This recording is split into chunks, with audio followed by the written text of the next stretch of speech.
Muitos são chamados, mas poucos serão escolhidos. Poucos os escolhidos. Eu já comentei algum tempo atrás que muitas vezes nós caminhamos nesta vida e temos na ponta da língua certas palavras e às vezes nem sabemos que elas são oriundas das Sagradas Escrituras, como esta frase do Evangelho segundo São Mateus, que lemos hoje, que ouvimos hoje: muitos são chamados, porém poucos os escolhidos. É preciso, é claro, nós que caminhamos nos passos de Jesus, que entendamos muito claramente o que o Senhor quer nos dizer com este verbo escolhidos, porque se olhamos de forma desatenta, podemos achar que Deus anda escolhendo uns, e quando Ele escolhe alguns, Ele pretere outros. Alguns não são escolhidos. Essa é a nossa maneira de pensar, e é preciso que vejamos exatamente aquilo que o Senhor Jesus quer nos dizer com esta parábola e que entendamos na sua prática, na sua maneira de ser, o que é que Ele tem tentado nos mostrar. Nós sabemos e temos visto ao longo de todos esses últimos domingos que muito mais do que Deus que escolhe alguns e deixa outros do lado de fora, na realidade, na lógica de Jesus e na lógica do reino dos céus, escolhidos são aqueles que se decidem por estar ao seu lado. Portanto, sempre é tempo, meu irmão, minha irmã, para ser um escolhido de Deus. Em primeiro lugar, é isso que eu gostaria de dizer. Eu gostaria de chamar a atenção também para o fato de que nós estamos lendo o Evangelho de Mateus e o Evangelho todo, ele forma um conjunto que quer nos ensinar algo, ensinar a nós que somos discípulos, como é que devemos seguir o Senhor Jesus. Parece que está na minha mente, eu acredito que na de vocês também, alguns domingos atrás, não muitos, quando o Senhor nos falava a respeito do joio e do trigo. Não sei se vocês se lembram, quando alguém plantou, o Senhor plantou trigo no seu terreno, boas sementes, mas de repente nasceu o joio junto, e um dos empregados disse: queres que arranquemos o joio? E o Senhor disse: não arranquem o joio agora, porque pode ser que você arranque o trigo junto. No final, no dia da colheita, é possível separar aquilo que é joio daquilo que é trigo. E nós refletimos o quanto, ao longo das nossas vidas, nós não somos ninguém para julgar o nosso próximo. Essa deveria ser uma grande lei de nós cristãos: jamais julgar, porque o Senhor não veio para nos julgar, mas para nos salvar. E muitas vezes aquilo que nós achamos ser joio, na verdade é trigo, e vai entregar-se um dia a Deus e mudar de vida. E nós sabemos disso porque muitas vezes nós sabemos que já fomos joio um dia. É preciso que nos lembremos que no Evangelho de Mateus, Jesus vem nos ensinar o que significa a justiça de Deus. E eu insisto sobre isso na liturgia todos os domingos. E é preciso que esse ano nós terminamos o ano litúrgico, daqui a 5 semanas nós vamos terminar, nos lembrando disso. O Senhor vem nos ensinar a justiça de Deus. Justiça que deve superar a justiça deste mundo. Lembram, lá no capítulo 5, versículo 20, se a vossa justiça não superar a justiça dos mestres da lei, vós não entrareis no reino dos céus. Lembram disso? Antes ainda, no capítulo 3, versículo 15, Jesus dizendo: é preciso que se cumpra toda a justiça. É preciso que nós cumpramos toda a justiça.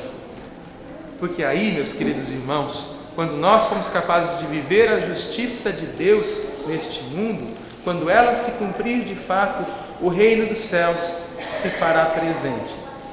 Nós caminhamos aos passos de Jesus e vamos evoluindo nesta caminhada. Há 2 semanas, nós estamos refletindo acerca de algumas parábolas que Jesus disse lá em Jerusalém. Ele chega em Jerusalém, o centro do poder religioso, político e econômico daquele tempo, local de adoração e culto ao Deus único, mas infelizmente também local de exploração, local no qual a religião era usada em benefício de alguns, de uns poucos. E Jesus, nos trazendo a vivência da verdadeira religião, Ele ousa dizer a verdade num local e num tempo onde a verdade não era bem-vinda. Jesus fala a respeito do reino trazido por Deus e dessa justiça que vai além do que aquilo que nós achamos ser a justiça. O que é a justiça de Deus? Foi essa pergunta que eu fiz alguns domingos E é preciso que nós tenhamos a resposta em mente. A justiça de Deus é a vontade de Deus nesta terra. A justiça de Deus, sendo a vontade de Deus, é que todos tenhamos vida. Quando todos neste mundo tiverem o direito à vida plena, a justiça de Deus vai se fazer presente neste mundo. E Jesus, corajoso, no mundo que esquecia-se da verdade, no mundo que baseava-se na mentira, e infelizmente que explorava os menores, os pobres, os doentes, nesse mundo é que Jesus tem a coragem de ousar falar a verdade. Há 2 semanas, se nos lembramos, Jesus contava a parábola dos 2 irmãos, do mais velho e mais novo. Um pai chega para o filho mais velho e diz: vai trabalhar na minha vinha, lembram? E o filho diz: não vou, mas logo depois vai.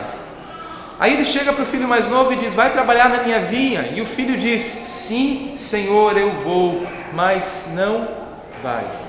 E Jesus pergunta: qual desses 2 fez a vontade de Deus? Vontade do Pai, né? E não precisa ser muito inteligente, muito esperto para saber que foi o filho mais velho, aquele que mesmo dizendo não, foi capaz de compreender o que era melhor para a sua vida. E nós refletimos que muitas vezes, em meio aos nãos que dizemos ao longo de toda a nossa caminhada, como é bom quando nós compreendemos a vontade de Deus e somos capazes de muito mais fazer do que falar. Entendemos também que em Jesus coincidem as palavras e os atos, e que é preciso que nós entendamos também que seremos felizes quando as nossas palavras, a nossa fé, o que aqui professamos e rezamos, o amor que pregamos, o perdão sobre o qual falamos, se transforme em vida no nosso dia a dia. Quando fomos capazes de perdoar, porque foi isso que Jesus nos ensinou. Lembram? 4, 5 domingos atrás, quantas vezes devo perdoar o meu irmão? Quando eu entendo que no perdão encontra-se o ato divino de Deus na nossa humanidade, que é fraca, mas que é capaz de amar sem limites, como Deus nos amou. Sim, nós somos chamados a viver a justiça de Deus, a viver o que falamos, o que pregamos. É preciso que nós entendamos que o nosso Deus veio nos trazer não a condenação, não a tristeza, mas a salvação e a plenitude da vida. Logo após dizer algumas parábolas, Jesus encerra com esta parábola do banquete que nos remete a outras parábolas, a outras histórias do Antigo Testamento, como vimos no capítulo 26 do livro de Isaías, na primeira leitura de hoje, que é chamado Grande Apocalipse de Isaías. Apocalipse porque nesse texto Isaías vê o futuro, vê aquilo que é o nosso futuro, que é a nossa esperança sendo consumada, realizada nesse mundo. E a maneira como Isaías tem para descrever, e logo depois dele nós vemos Jesus descrevendo isso, e no final, no próprio livro do Apocalipse, vemos o evangelista João escrevendo. Vê o final como a plenitude da alegria na visão de um banquete. Num banquete onde todos são convidados. No banquete, diz o texto do livro de Isaías, com ricas iguarias, regado de vinho puro, servido de pratos deliciosos, dos mais finos vinhos. Um banquete onde a alegria será plena. Banquete que vai além da comida e do fato de estarmos juntos. Diz Isaías: o Senhor Deus eliminará para sempre a morte. O Senhor Deus eliminará para sempre as lágrimas. O sonho do nosso coração, termos um mundo sem morte, sem dor. O Senhor eliminará aquilo que prende os povos, as cadeias que ligam, que amarram os povos, as teias que envolvem as nações. Nós, todos os povos, livres, celebrando juntos a alegria de sermos um só coração, na igualdade a qual Deus nos chama. Um mundo no qual todos têm a mesma chance. No mundo onde a verdadeira justiça pode acontecer. E Jesus, no Evangelho de hoje, falando, se dirigindo aos fariseus, aos anciãos, aos mestres da lei, aqueles que infelizmente o negaram, o rejeitaram, ele diz: um rei fez um grande banquete e mandou os empregados convidar também os grandes daquele tempo, é claro, porque estava tudo pronto para a festa do casamento. Ele usa essa imagem, a imagem de um casamento, porém os convidados rejeitam. Os convidados simplesmente viram as costas e não vão. É claro que isso simboliza todo o povo que naquele tempo, as lideranças do povo de Deus daquele tempo, que rejeitaram a presença de Jesus e a novidade, a boa nova, o evangelho trazido por Jesus Cristo.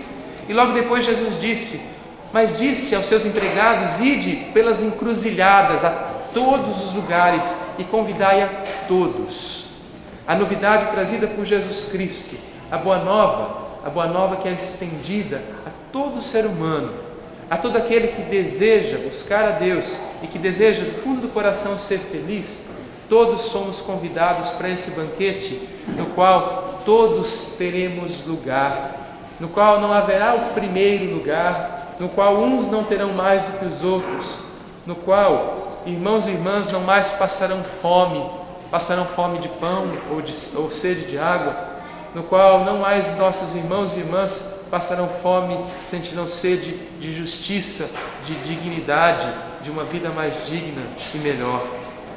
Esse é o banquete ao qual todos nós, pecadores em primeiro lugar, fomos chamados.